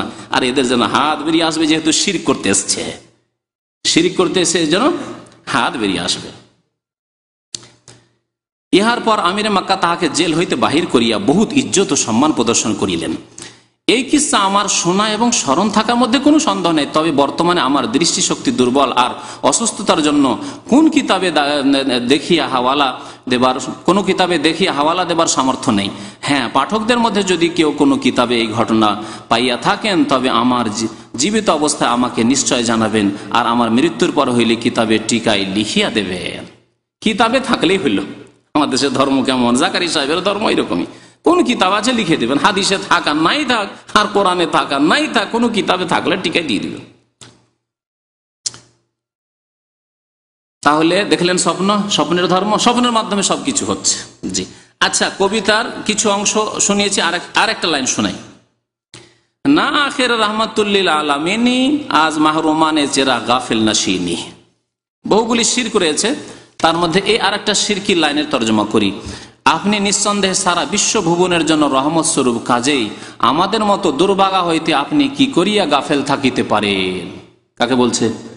রাসূলুল্লাহ সাল্লাল্লাহু আলাইহি ওয়াসাল্লামকে বলছে যে চেরা গাফেল নাশিনী, আপনি কি করিয়া গাফেল থাকিতে পারেন। হে আল্লাহর নবী, আপনি কেমন আমাদের থেকে গাফেল থাকবেন? আমরা দুর্গত অবস্থায়, আমরা মজলুম, আমরা অভাবে, আর আপনি গাফিল হয়ে থাকবেন। আপনি দয়ার দৃষ্টিপাত করুন। দেখছেন নবীর কাছে কেমন ভাবে চাইছে, অথচ আল্লাহ গাফেল। আল্লাহ গাফেলিন আম্মা তা'মালুন, আল্লাহ গাফেল নন, বাকি সব গাফেল। অমায়া শরুন আইয়ান আয়ুবাসুন, কোন দিনে উঠানো হবে কিয়ামতের মাঠের জন্য তাও কেউ জানে না, আল্লাহ বলছে। এইভাবে বহু শিরকি কথাই রয়েছে। আজকে শিরকের বিষয় নিয়ে আলোচনা করব না, শিরকের বিষয় নিয়ে অন্যদিন আলোচনা করব। আজকে স্বপ্নের ধর্ম প্রমাণ করি যে তাবলীগ জামাত হচ্ছে স্বপ্নের ধর্ম। তাবলীগ জামাত হচ্ছে স্বপ্নের ধর্ম, এটা দেখেন এবং বিশ্বাস করেন তাদের কিতাব থেকে, অন্যদের কথা না। কারণ অন্যরা বললে হয়তো সন্দেহ করতে পারেন যে কি জানি বাড়াবাড়ি করেছে। ফাজাইলে হজ, এই ফাজাইলে হজের পৃষ্ঠা নম্বর 197, কিস্সা নম্বর 4, কিস্সা নম্বর 10।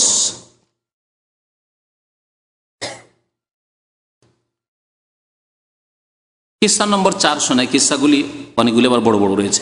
হযরত মালিক বিন দিনার বলেন, আমি হজে রওনা হইয়াছিলাম, পথিমধ্যে একজন যুবককে দেখতে পাই যে সে পায়দাল যাইতেছে। পায়দাল বুঝছেন তো না? পায়দাল যাইতেছে, যে তবলিগি ভাইয়ের বাংলা। তাহার নিকট কোনো সওয়ারিও নাই, খাদ্যদ্রব্য নাই। আমি তাহাকে সালাম করিলাম, সে উত্তর দিল। আমি জিজ্ঞাসা করিলাম, হে যুবক, তুমি কোথা হইতে আসিতেছ? সে বলিল, তাহার নিকট হইতে। সে বলিল, তাহার নিকট হইতে। আমি জিজ্ঞাসা করিলাম, কোথায় যাইতেছ? সে উত্তর করিল, তাহার নিকট। আমি জিজ্ঞাসা করিলাম, খাদ্য সামগ্রী কোথায়? উত্তর করিল, তাহার জিম্মায়, সব তাহার। বলিলাম, সামান ব্যতীত তো চলে না, কি আছে বলো? সে বলিল, আমি সফরের শুরুতে 5টি হরফকে পাথেই স্বরূপ নিয়েছি। আমি সফরের শুরুতে 5টি হরফকে পাথেই স্বরূপ মানে সম্বল স্বরূপ নিয়েছি। কাফ, হা, ইয়া, আইন, সদ। সূরা মারইয়ামের প্রথমে আছে না, কাফ, হা, ইয়া, আইন, সদ। আমি বললাম, উহার অর্থ বুঝে আসিল না, বুঝতে যে পারলাম না যে কাফ, হা, ইয়া, আইন, সদ নিয়েছো তুমি। যুবক বলিল, কাফ অর্থ কাফি, যথেষ্ট। কাফ অর্থ হচ্ছে কাফি, আল্লাহ যথেষ্ট। দেখছেন কিরকম ব্যাখ্যা, কোরআনের ব্যাখ্যা, যা কোনো মুফাসসিরও জানেননি, নবী সাল্লাল্লাহু আলাইহি ওয়াসাল্লামও বলেননি, সাহাবারাও জানেননি এই তাফসীর। কাফ অর্থ যথেষ্ট, আর হা, তারপর হা আছে অর্থ হাদি, মানে পথ প্রদর্শক, আল্লাহ রাস্তা দেখাবেন, হয়ে গেল। তারপর ইয়া আছে, ইয়া অর্থ ঠিকানা দাতা, ইয়া অর্থ ঠিকানা দাতা, জানি না কোথা থেকে অর্থ করলো, আওয়াই আবি থেকে করলো হয়তো। তারপরে আইন আছে, আইন অর্থ আলেম, সর্বজ্ঞানী। কাফা, ইয়া, আইন। আইন অর্থ আলেম, অর্থাৎ আল্লাহ সবকিছু জানছেন, আমার কি অবস্থা, আমার আবার খাবার দাবার নেওয়ার কি প্রয়োজন। আল্লাহ যখন জানবেন নামিয়ে দিবেন, খাবার দিয়ে দিবেন। দেখছেন কেমন আল্লাহ ভরসা। এইরকম ইসলামে আল্লাহ ভরসা আছে নাকি? এইরকম আল্লাহ ভরসা করে তবলিগি ভাইদের সৌদি আরবে আসা উচিত নয়, গালফে আসা উচিত নয়, ইউরোপ আমেরিকা যাওয়া জায়েজ নয় তাদের জন্য। তারা আল্লাহর হস্তে বাংলাদেশে বসুক, আল্লাহ যখন দেখবে যে খাবার নেই, খাবার ওদের বাড়িতে নামিয়ে দেবে, দরকার কি? তারপর আবার ও বকচা বকচি ওসব বাঁধার দরকারটা কি, যে খাবার দাবার চাল ডাল বেঁধে নিয়ে যে তাও বাঁধার দরকার নেই। যেখানে আল্লাহ দেখবে যে তবলিগি ভাইরা খেতে পায়নি, সেখানে তবলিগি ভাইদেরকে আল্লাহ খাওয়াই দিবে। এসব ওসিলা বাঁধার দরকার কি, ঠিক না?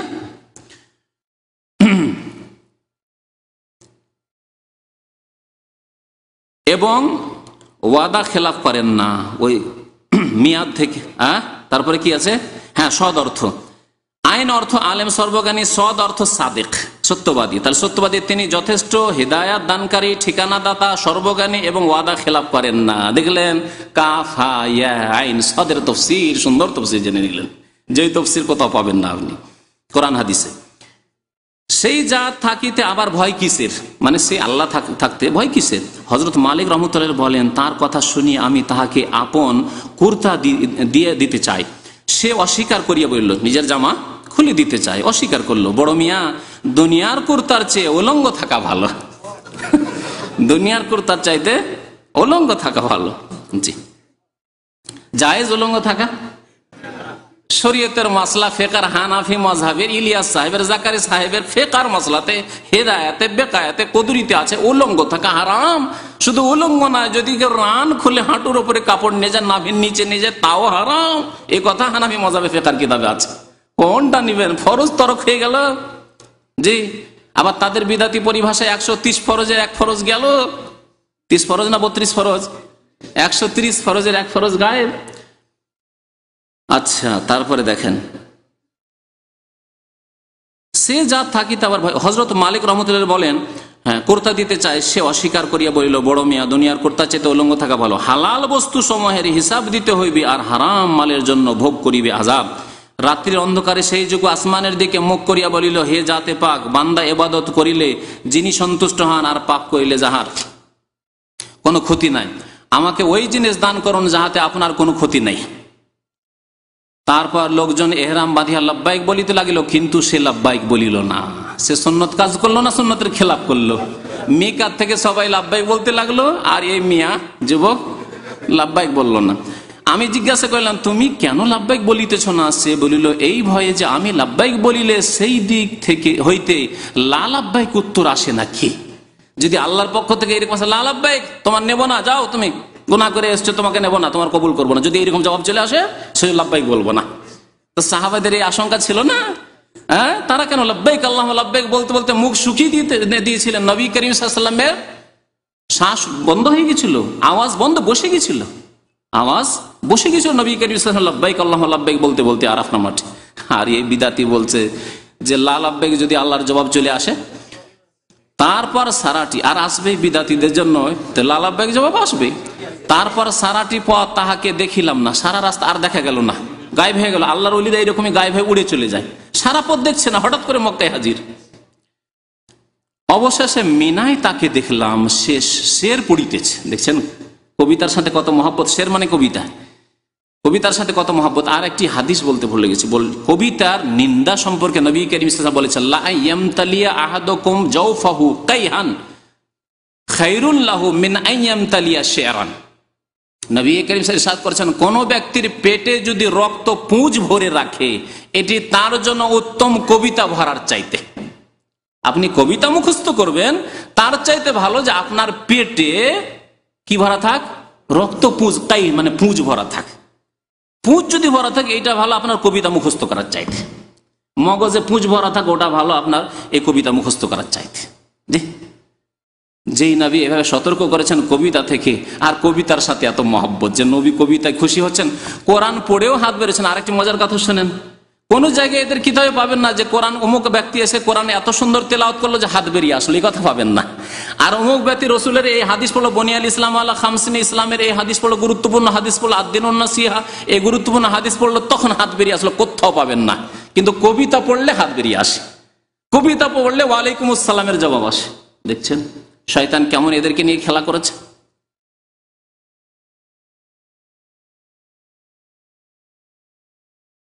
ওই মাহবুব আমার, তারপর বলছেন, তারপর সারাটি পথ তাহাকে দেখলাম, অবশেষে মিনায় তাকে দেখলাম, সে শের পড়িতেছে। তাহার অর্থ এই যে, শেরের অর্থ শুনেন, ওই মাহবুব আমার রক্ত বহাইতে পছন্দ করেন, আমার রক্ত তাহার জন্য হারামের বাহিরেও হালাল এবং হারামের ভিতরেও হালাল। আল্লাহর কসম, আমার রূহ যদি জানিত যে কাহার সহিত তাহার সম্পর্ক, তবে সে প্যার বদলে মাথার উপর দাঁড়াইতো না, সে পায়ের বদলে মাথার উপর দাঁড়াইতো, সে পায়ের বদলে মাথার উপর দাঁড়াইতো। কি জন্য? আল্লাহর কসম, আমার রূহ যদি জানিত যে কাহার সহিত তাহার সম্পর্ক, তবে সে পায়ের বদলে মাথার উপর দাঁড়াইতো। যদি ভালো করে জানতে পারতাম যে আমার মহব্বত কার সাথে, আল্লাহর সাথে না অন্য কারোর সাথে, তাহলে আমি আর পায়ের ভরে না দাঁড়িয়ে মাথার ভরে দাঁড়াইতাম। হে তিরস্কারকারীগণ, ওদেরকে বলছেন, তোমরা যদি দেখিতে আমি যাহা দেখিতেছি তবে কখনো তিরস্কার করিতে না। দেখছেন নবীর মতো কথা। নবী সাল্লাল্লাহু আলাইহি ওয়াসাল্লাম বলেছেন, লাউ কুনতুম তা'লামুনা মা আ'লামু, আমি যা জানি তোমরা যদি জানিতে তাহলে তোমরা কম হাসতে আর বেশি কাঁদতে, কখনো হয়তো হাসতে না তোমরা। আর মিয়া বলছে নবীর মতো যে তোমরা যদি জানিতে যা আমি জানি, তোমরা যদি দেখিতে আমি যা দেখি, তাহলে কখনো আমাকে তিরস্কার করিতে না, ঠাট্টা মজা করতে না, এইসব কথা নিয়ে। তারপরে বলছে দেখেন, মানুষ শরীরের দ্বারা বাইতুল্লাহর তওয়াফ করে, তাহারা যদি আল্লাহর জাতের তওয়াফ করিত তবে হারাম শরীফের কোনো প্রয়োজন ছিল না।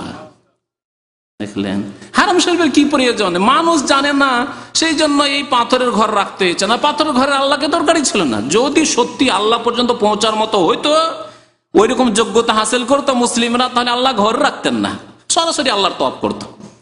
আরেক জায়গায় কিস্সা লিখেছে, এই বইয়ে আছে, যে এক পীর এসে বলছে, ঠাট্টা করে বিদ্রুপ করে বলছে, ব্যঙ্গ করে, তোমরা আল্লাহর ঘরে পাথরের তওয়াফ করো, আমি তো স্বয়ং আল্লাহর তওয়াফ করি, স্বয়ং আল্লাহর তওয়াফ করি। এই হচ্ছে ফাজাইলে হজের শিক্ষা তালিম। তারপরে স্বপ্নটা দেখা যাক। মানুষ হজ করিতেছে, আর আমার হজ হইল যেই জিনিসে আমার মনে শান্তি। যুবকটি তারপর এই দোয়া করিল, মানুষ তোমার নৈকট্য লাভের জন্য কুরবানি করিতেছে, আর আমার নিকট কুরবানি করার মতো কিছু নাই, কাজেই তোমার দরবারে আমি আমার জানটুকু পেশ করিতেছি, তুমি উহা কবুল করো। তারপর এক চিৎকার করিয়া উঠিল এবং মুর্দা হইয়া মাটিতে পড়িয়া গেল, মরে গেল। দিল কুরবানি করে, জানছে যে আমি কুরবানি করছি নিজেকে, বুঝতে পারছেন? এরা জানতে পারছে আমি কুরবানি করছি। এইরকমই বিদাতপন্থী চরমনাই যে হালাক হলো, মরলো কিছুদিন আগে, তাদের পত্রিকায় লিখেছে এবং তাদের ছাত্র শিষ্যরা এখানে বয়ান করে বেড়াচ্ছে যে ইন্তেকালের আগে সবকে বলে দিল যে এখন আমি তোমাদের থেকে বিদায় নিচ্ছি, সবার থেকে বিদায় নিচ্ছি, এখন বিদায় নিচ্ছি, আমার এখন চলে এসছে, এখন পরোয়ানা চলে এসছে, খবর আমার কাছে চলে এসছে, আমার অনুমতি নেওয়া হয়ে গেছে। আল্লাহর নবীদের কাছ থেকে যেমন অনুমতি নেওয়া হয়তো, নাকি চরমনাইয়ের ভণ্ড পীরের কাছ থেকে অনুমতি নেওয়া হয়েছে যে এখন আমি রুখসাত হচ্ছি, আল্লাহর সাথে এখন আমার ওরুস হবে, মিল মিলাপ হবে। আউযুবিল্লাহ।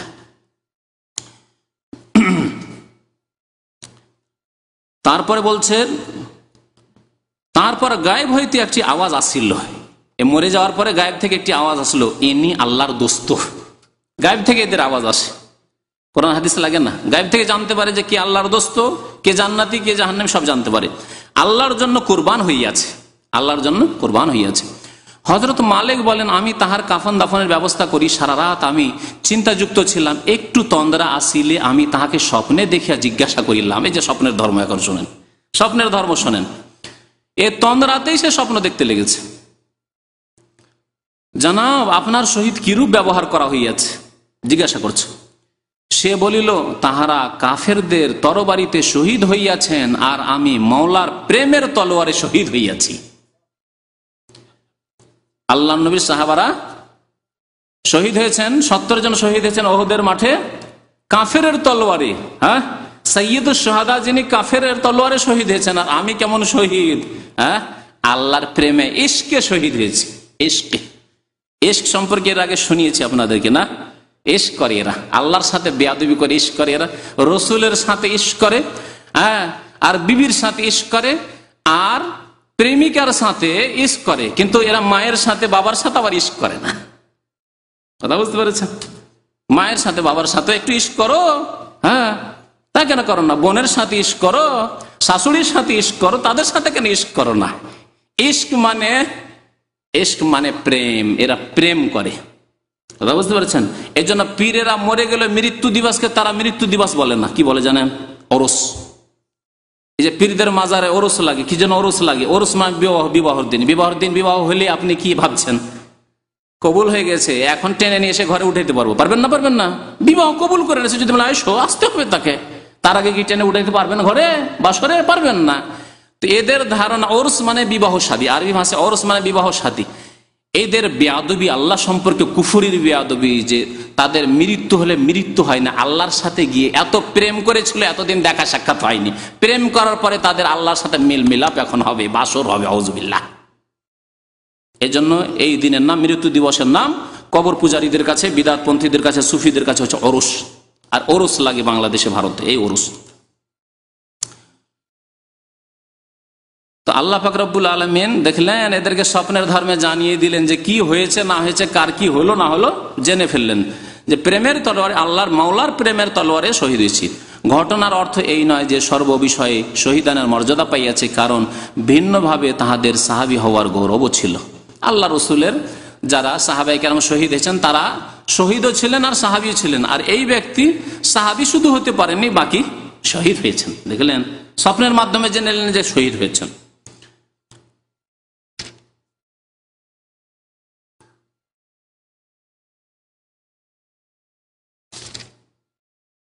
স্বপ্ন, আর একটি স্বপ্ন শোনায়। কিস্সা খুব বড় আছে, লম্বা কিস্সা শোনালে তো সময় লেগে যায়।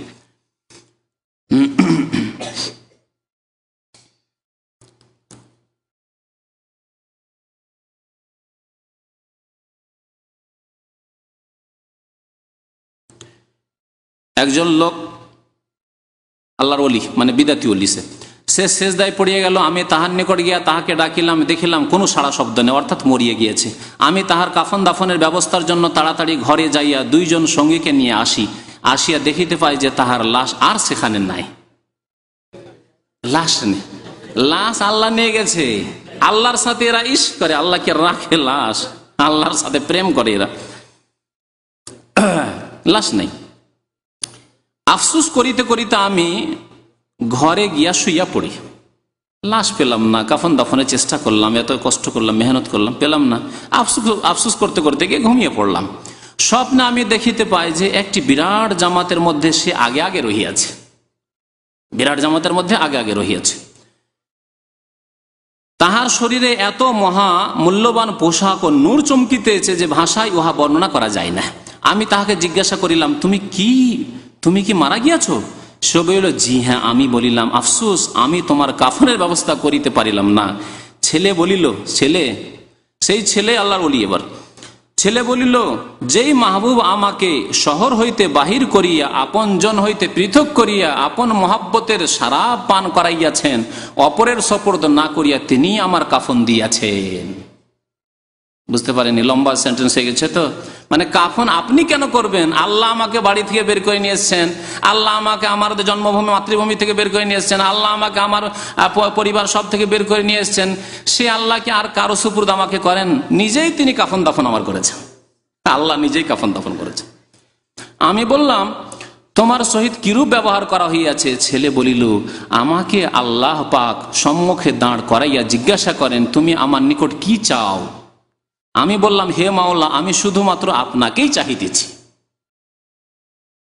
বিদাতপন্থীরা, সুফিরা জান্নাতও চাই না আর জাহান্নাম থেকেও বাঁচতে চাই না। তাদের কথাই, আল্লাহ জান্নাত চাই না, জান্নাতের কামনাও করি না, আর জাহান্নামকে ভয় করি না, তোমাকে চাই। অথচ আল্লাহ পাক কোরআনে কারিমে বহু আয়াতে শিখেছেন, ইয়াদউনা রাব্বাহুম খাউফান ওয়া তামা, জাহান্নামকে ভয় করে আর জান্নাতের আশায়, লালসায় ইবাদত বন্দেগী করতে বলেছেন আল্লাহ পাক রব্বুল আলামিন। জি, ইয়াদউনানা রাগাবান ওয়া রাহাবা ওয়া কানু লানা খাশ। আম্বিয়া কেরাম সম্পর্কে আল্লাহ পাক বলছেন যে তারা দোয়া করে আমার কাছে। আল্লাহ বলছেন রাগাবান, আগ্রহী হয়ে জান্নাতের দিকে, আর রাহাবান, জাহান্নামের ভয়ে ভীত হয়ে। তাহলে ভয়ও থাকতে হবে আর আশা আকাঙ্ক্ষা থাকতে হবে, এই নিয়ে ইবাদত বন্দেগী করতে হবে। হচ্ছে কোরআনের শিক্ষা। আর বিদাতপন্থীদের, পীরপন্থীদের আর জাকারিয়া সাহেবের, ইলিয়াস সাহেবের শিক্ষা এই দেখছেন। আমি শুধুমাত্র আপনাকেই চাহিতেছি এবং আমার জামানার সমস্ত মানুষের জন্য আমার সুপারিশ কবুল করিতে হইবে। বাপরে, যুগের সমস্ত মানুষের জন্য, মুসলিম শুধু না, সমস্ত মানুষ। ওই যুগের হিন্দুরাও পার পেয়ে যাবে, ওই যুগের ইহুদি নাসারা সব পার পেয়ে যাবে, সব জান্নাত পেয়ে যাবে। আমি শুধুমাত্র বলছে সুপারিশ কবুল করিতে হইবে। উত্তর হইল, তুমি যাহা চাহিয়াছ। শোনেন উত্তর, আল্লাহর পক্ষে তারপর উত্তর আসছে। উত্তর হইল, তুমি যাহা চাহিয়াছ তাহাই পাইবে, তাহাই পাইবে। তারপরে ছেলেটি বিদায়ের জন্য হাত বাড়াইয়া আমার সহিত মুসাফা করিয়া বিদায় নিল। হ্যাঁ, সব স্বপ্নে হচ্ছে, মরে গেছে স্বপ্নযোগে, এখন সালাম মুসাফা করে বিদায় নিল। আমি নিদ্রা হইতে উঠিয়া চটপট করিতে থাকি। তারপর হজের বাকি কাজ সম্পাদন করিয়া দেশে রওনা হই। কাফেলার লোকজন বলা বলি করিতে লাগিল, তোমার হাতের সুগন্ধিতে সমস্ত মানুষ হয়রান হইয়া যাইতেছে।